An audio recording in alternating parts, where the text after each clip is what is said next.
Hi there. My name is Greg Sherman, and I am the instructor for this course on evaluation or assessment of student learning. I wanted to welcome you personally to this online experience. This course can be somewhat challenging because it's completely online, and it's going to be up to you to keep yourself organized and engaged in the material and experiences.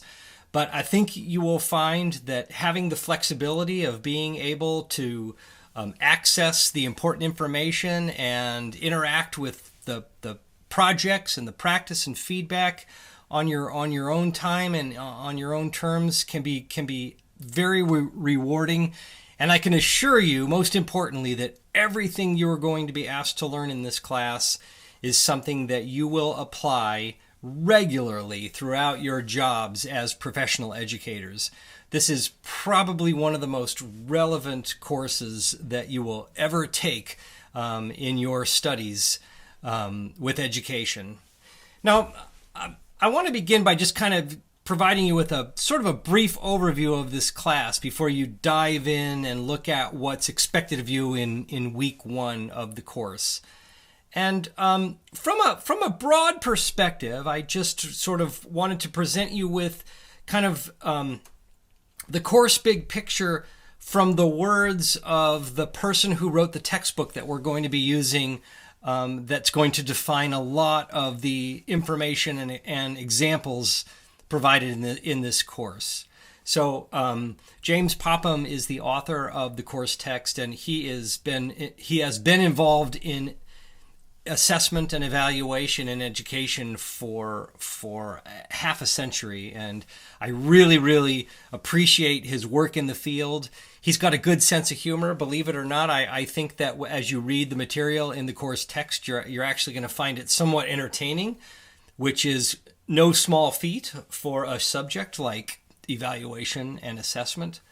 But he defines assessment as educational assessment is a formal attempt to determine a learner's status with respect to variables of interest. And those are educational variables of interest. And I wanted to point out this definition just right up front because it's so important.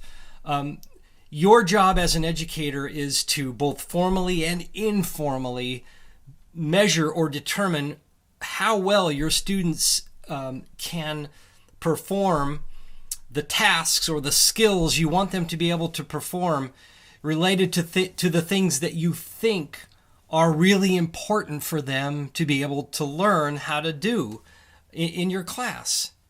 And those might be important skills, critical thinking skills, communication skills, collaboration skills. They might be skills related to content, but they might also be skills associated with making choices based on their attitudes, some positive attitudes that you want them to develop about important things like reading or choosing to apply content-related skills in their day-to-day life. And I will tell you right now that as educators, it's your job to decide what's important and what you're going to emphasize and what you're actually going to choose to teach and to measure. You're going to have a lot of influences as you move through your semesters, influences associated with what the school district and maybe the state thinks is important for your students to learn, what other people might think is important for students to learn, what parents might think, but at the end of the day, it's always your choice to make that decision. Because no matter what you do in the classroom, it's your classroom. And if you choose to help your students learn how to collaborate constructively, because you know that's an important thing for them to do, then you're going to make sure that you define experiences that help them learn how to do that, regardless of what the content area is that you're facilitating, or regardless of where they're at in terms of grade level subject area. You're going to be emphasizing that because you think that's an important educational variable of interest. And this course is going to help you learn how you might best measure those variables. And I will tell you, teachers formally measure variables of interest all the time. And it's also very true that a lot of that time, they're not doing a very good job of it. And I just wanted to start the class by showing you a couple of funny examples of what I'm talking about. Teachers who may not have always done the best job of measuring what they really want to measure in terms of assessment. What ended in 1896? Well, 1895. The directions maybe needed to be more clear. This one's fun. Write the following words in alphabetical order. And the student wrote each of the words, each of the letters in alphabetical order. So it makes you wonder, did they know alphabetizing and what that meant? I think it did. It is critical of the students saying that they didn't get the equation right based on the drawing. And this is a peeve I have of really bad assessments in early grades, are diagrams and drawings that are so cryptic, and yet you expect that students are going to understand exactly what it is and exactly what is meant by that. List the major events of the story, This Boy Who Cried Wolf, in the sequence they happened.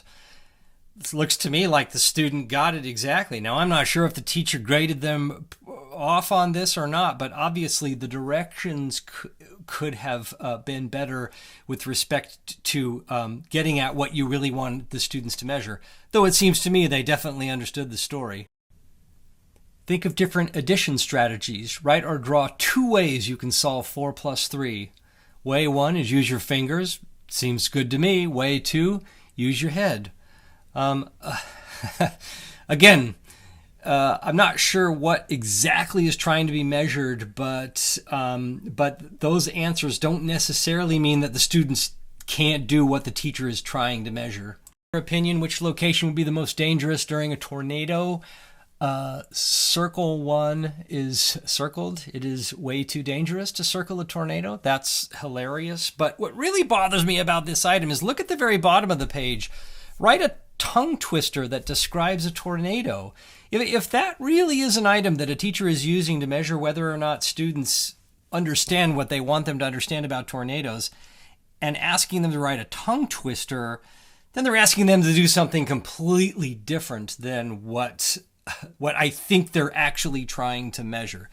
Might be a fun activity, but definitely would be a horrible assessment item. So that's some interesting examples, and I will tell you that this class is divided into 4 parts. And in each of those 4 parts, you're going to be doing something kind of related to evaluating or developing good assessments, or interpreting the results of assessments that have been implemented.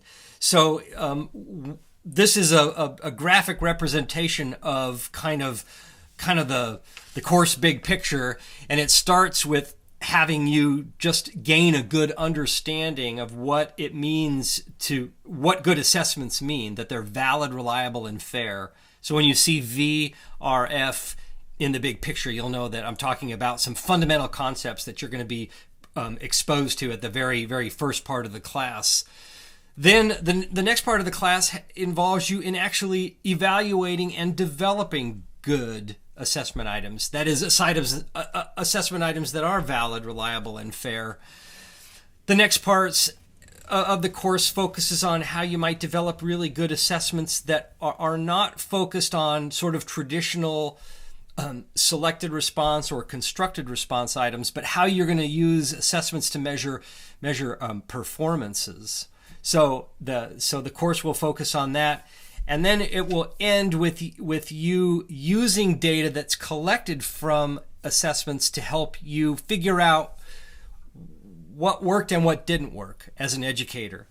Because one of the most important things about good assessments is that they provide you, the educator, with information that you can use to determine if you're doing your job or not. I mean, for you, what's working for you and what didn't work for you. So those are the 4 really important areas, and you're going to be seeing this graphic represented kind of as we move throughout the course. But now it's time for you to dive in formally to the course. And so there's a couple things you can do right now to initiate that. One is you can download the course syllabus, a Word document, and that's linked below this video. So you can download that and keep that for your records. All of the course syllabus information is presented within this website, and this will be the main sort of gathering place for the course. This will be where information about the course is presented specifically. And you'll use D2L in this class, but you'll use it to take exams, to submit projects, and also to check your grades regularly. But all the information and examples and other things about the class are going to be presented within this course website here. So, and the syllabus does include a calendar of events, and that calendar might change. And when it does, I'll let you know via email, but I'll also post it on the calendar part of the syllabus for this course website. So that may be updated regularly. And finally, the way you begin this class formally is just to go ahead and click the link at the bottom of this homepage, this announcement page, and that link will take you to the kind of the week one activity, or the week one announcements and information that you'll need to get started for this week. So I really look forward to working with you online this semester. And you're going to have to get used to coming back to this website regularly. But you can get started now by loading the syllabus and clicking on the button below. And I'll see you online.